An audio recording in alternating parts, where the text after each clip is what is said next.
Alright, I just wanted to make a quick video of the practice test. Just want to give you as many opportunities to learn and to be ready for this test.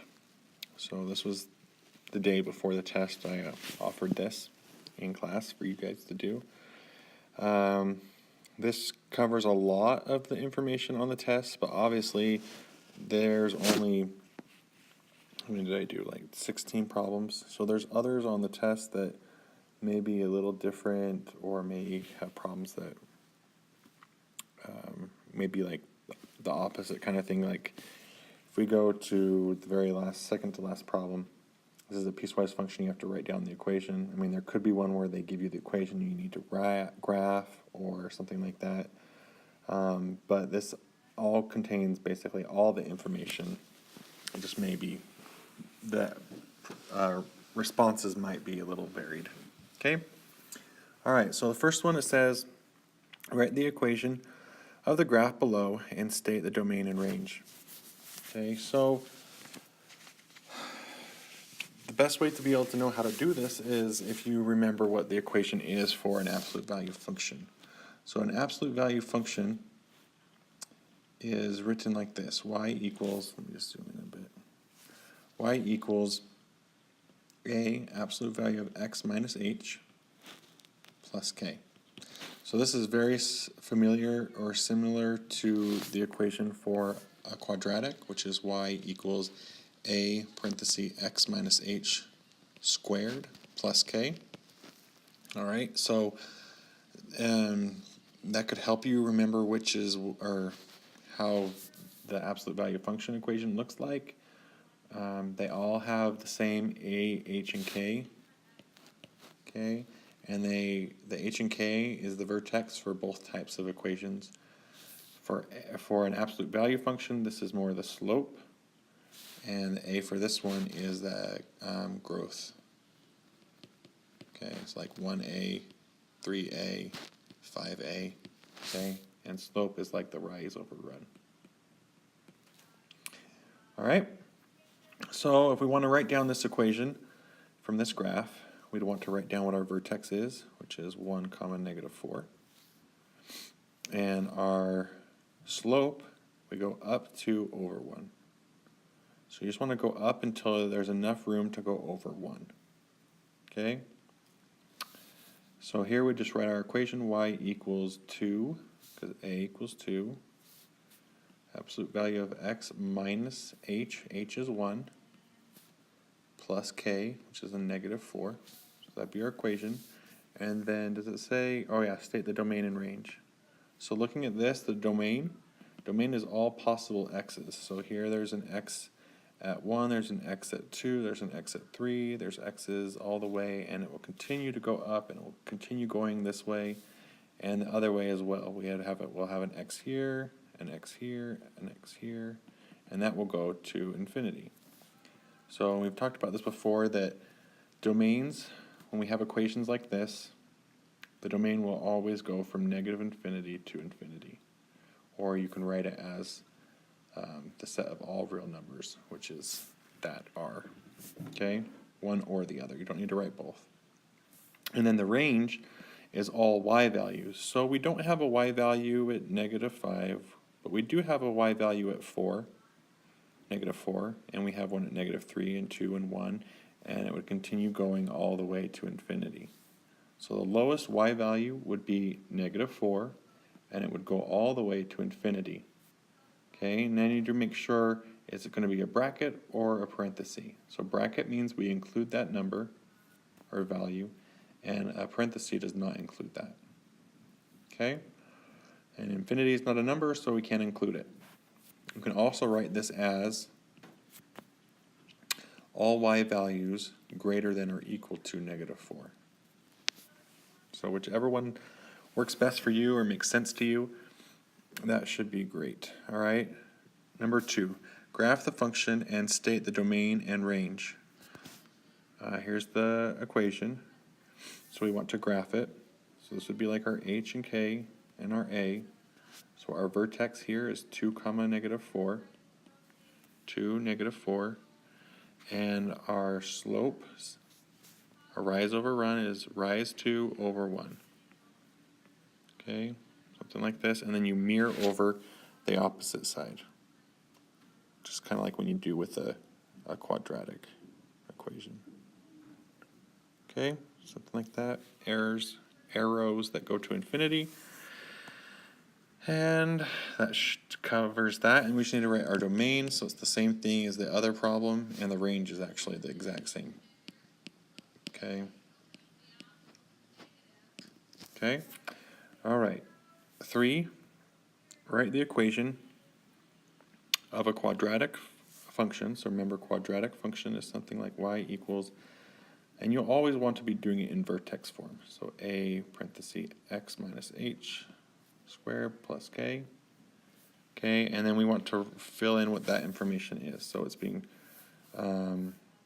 transformed 5 units to the right, 8 or 7 units down. So this is like our k. This is our h, and it's been reflected over the axis of, or across the x-axis. So that tells us that a is negative. So our equation is going to be y equals negative x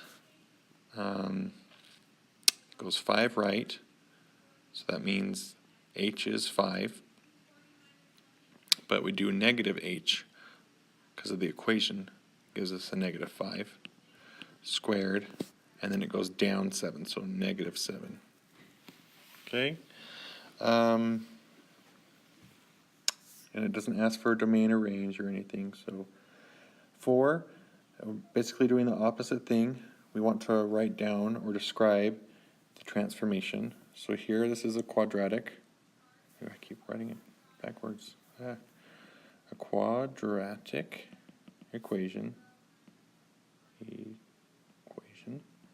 Okay, well, the first thing we look at is this sign. Since it's negative, it's reflected over the x-axis. Okay, the next thing, 2, since it's greater than 1, we know that it's vertically stretched by a factor of 2. And then our h and k will tell us if it's going left or right and up and down. So it's being transformed or shifts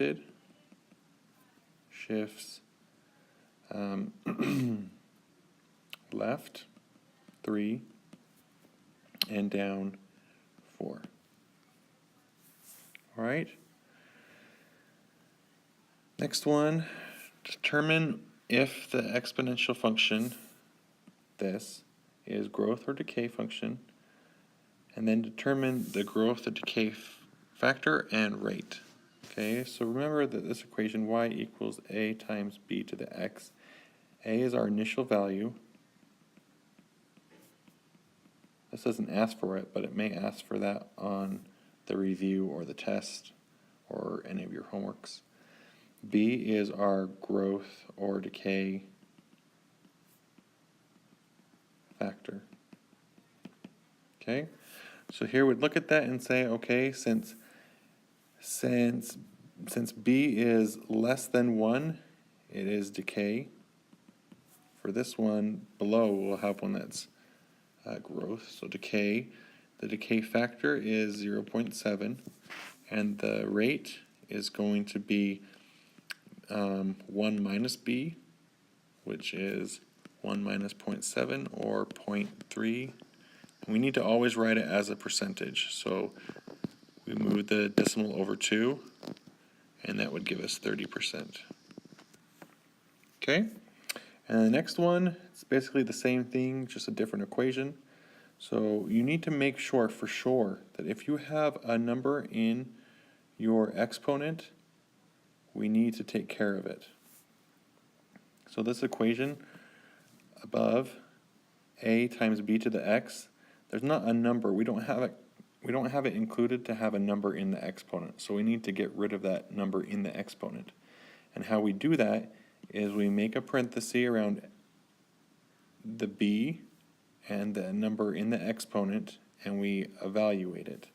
So that ends up giving us y equals 0.9 times 4.91 to the x.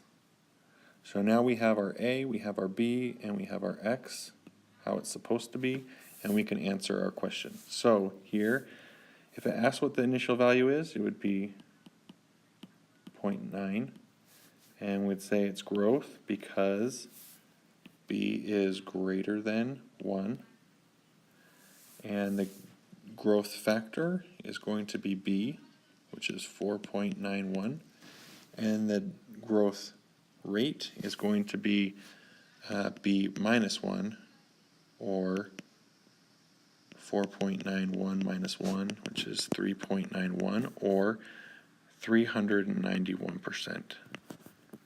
Okay? Our next problem, population of a small town is decreasing by 12% each year. If the population in 2004 was 545 people, how many people will there be in the town 10 years later? Okay, so hopefully you realize that this is exponential. So we still have this like y equals a times b to the x, where this is our initial value, and this would be our factor. All right, so if we look at this equation, or this problem, this would be our initial value, and they don't give us what the growth or decay factor is. They give us the decay rate.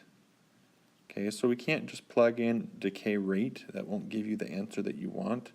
We'll have to do basically the opposite of what we did here. Basically, we started with a factor and we went back and gave us a rate, or more like with the since this one at the top is decay, we need to go the opposite way. So there's 12% rate, decay rate, but we want to have the factor. So basically the factor is what we're going to have left when we're done. Okay, so if you did your equation something like this, y equals 545 times 0.12 to the x, this would be how much all the people that leave. It doesn't tell you how many you still have. Okay, so you would need to change this to be the factor. So the factor is going to be 545 times 0.88. So if this is how many that leave, this has to be the amount that are staying. Okay, and then we're going to set x equal to 10 because we want to find out at 10 years. So y equals 545 times 0.88 to the 10, which gives us 151. Okay, people. All right, so hopefully that makes sense. Basically, the decay rate is how many of the people that are leaving, how much you're going to lose. So if you did decay rate for like your investments, a 15% rate would be how much you lost. But if you wanted to see how much you had, that would be our factor. Okay. All right. Next one says, what is the average rate of change for the function f of x equals 3 times x squared? So this is a quadratic over the interval of -1 to 4. So intervals, these are x values. So x, where x equals -1, all the way to where x equals 2. Okay. All right. I had people in class so far say, oh, well, I'm just going to write down 3 because that's our slope. Okay. That only applies when our equation is linear. Because in linear equations, the slope is constant. But with a quadratic, it is not constant. So we'd want to find out what y1 and y2 is. So what we'll do is we'll plug x1 into our function. F of -1 equals 3 times -1 squared, gives us 3. And then we'll evaluate our function at x equals 4. 3. And that will give us 48. Okay, so this is like our y1 and our y2. This is our like our x1 and our x2. Maybe I'll write that in blue. Okay, so in class, oftentimes I would take the difference between those two. That would give us 45. And here, 4 minus 1, or 4 minus a negative 1 gives us 5. This is our rise, this is our run. And we do 45 over 5, which gives us 9. Or you can use the equation for average rate of change, which is like our y2 minus y1 over x2 minus x1. Okay, but when you realize that x or y2 minus y1 is the same thing as what we did right here, the difference between y2 and y1, and then here is the difference between our x values. Okay, and then we just took the rise over run. All right. Okay, which function has a lower minimum value? So here we just want to find out, if you were to graph this, you just want to find, say we graph these two parabolas, we would want to find the point, the minimum point, and see which one has the lower minimum value. Okay, so that for this one it would be the blue one. Okay, here we just have an equation. You're welcome to graph both of these equations and see which one goes the lowest. But if you didn't have a graphing calculator, then I will show you how to come up with that. So this one, f of x, this is standard form.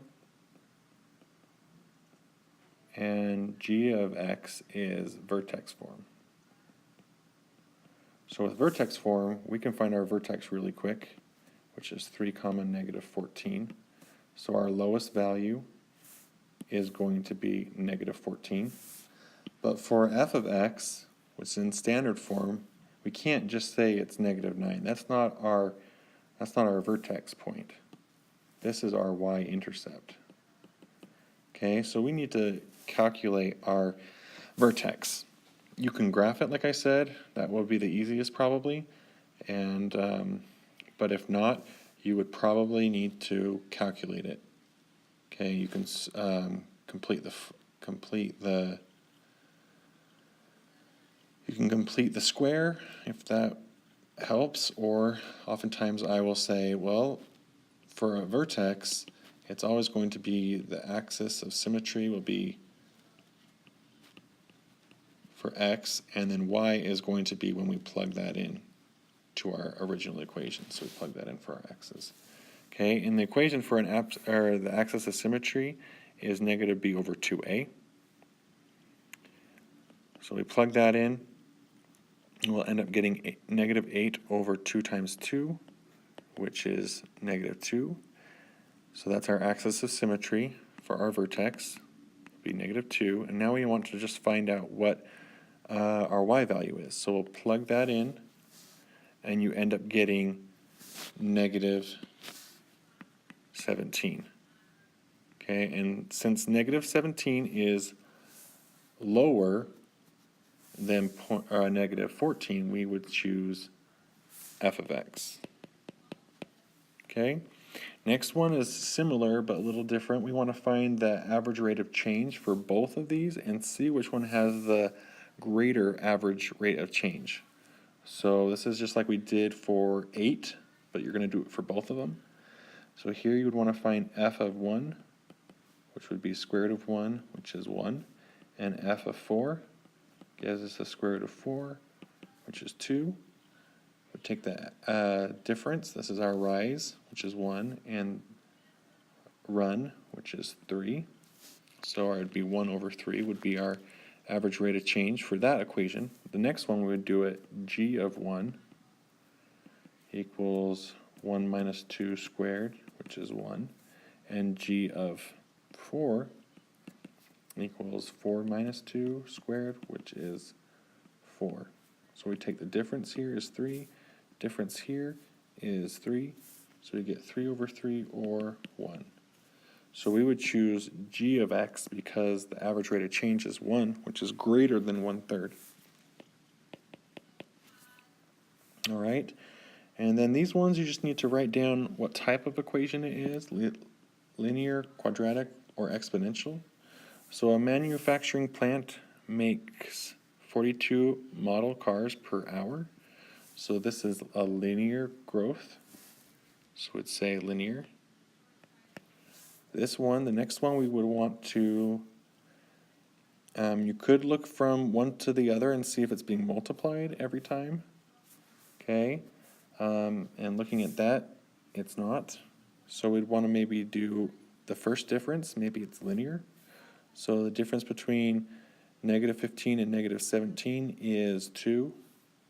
-7 and 15, -15 is 6. Difference here is 10, and difference here is 14. Okay, so obviously it's not linear. If it was linear, these 4 numbers would be all the same. We'll take the next difference. 6 minus 2 is 4, 10 minus 4 is 4, and 14 minus 10 is 4. So here the second difference is the same, which means that it is quadratic.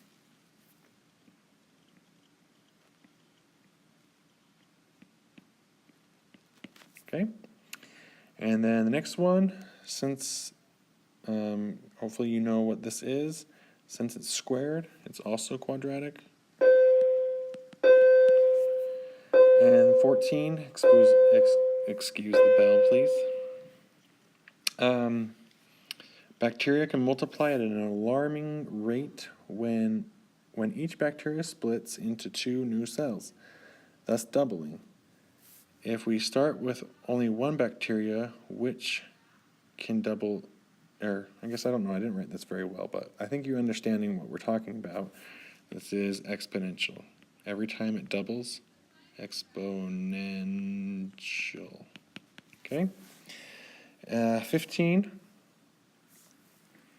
we have to write down the piecewise function. So a piecewise function is always going to be something like f of x equals, and it will have this sort of bracket, and here we're going to write down equation 1, equation 2, and equation, for this one will be 3 equations, and then we'll want to write the domain for 1, domain of 2, and domain of 3.